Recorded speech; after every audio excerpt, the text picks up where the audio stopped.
Coucou tout le monde, la sortie des Animaux Fantastiques est imminente. On ne sait pas encore quelle surprise nous réserve ce film et les 4 autres à venir, mais on est sûr d'une chose, il y aura énormément de créatures. Inutile de vous expliquer pourquoi. J'ai réfléchi aux créatures que j'aimerais vraiment voir et qui, sauf erreur de ma part, n'ont pas encore été annoncées et j'en suis arrivée à une liste de 7 créatures. La première créature que j'aimerais vraiment voir est un vivet doré. Vous savez, ce petit oiseau qui autrefois malheureusement servait de vif d'or et qui heureusement maintenant est protégé. Je trouve cette créature fascinante.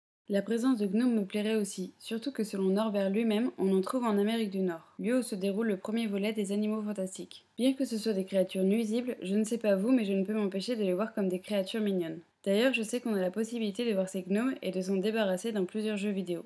J'aimerais beaucoup voir une goule également, bien que ça ait l'air répugnant, je souhaiterais voir comment la production les ferait vivre à l'écran. Et puis je reste sur ma frustration de ne pas avoir vu la goule de la famille Weasley, surtout quand elle remplace Ron dans son lit dans Harry Potter 7. Ma créature préférée dans les Harry Potter est le phénix. C'est pourquoi c'est la seule créature qu'on a déjà vue à l'écran que je souhaite vraiment revoir. Surtout maintenant qu'on sait que Dumbledore sera au moins dans le deuxième volet. Dans cette pentalogie, ce serait vraiment super selon moi que l'on voit des flashs de Norbert Dragono à Poudlard, ce qui nous donnerait d'ailleurs une chance d'en connaître plus sur la salle commune de Poussoufle. Mais revenons-en aux créatures. Une scène dans le lac de Poudlard où on y voit Norbert apprivoiser le calamar géant serait très appréciable. Je vais terminer par deux créatures qui n'apparaissent pas dans les Animaux Fantastiques, écrits par Norbert Dragono. Ce qui fait qu'on ne les verra pas, vous allez comprendre pourquoi.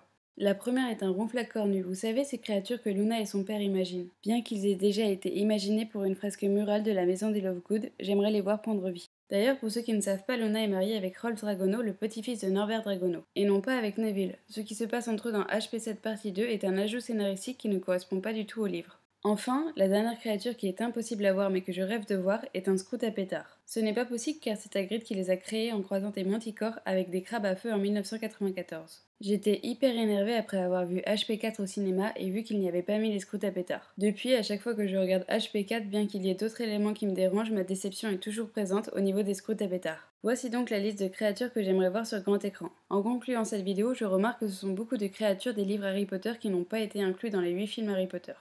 Dites-moi en commentaire quelle créature vous aimeriez voir et pourquoi. C'est donc tout pour cette vidéo, on se dit à très bientôt.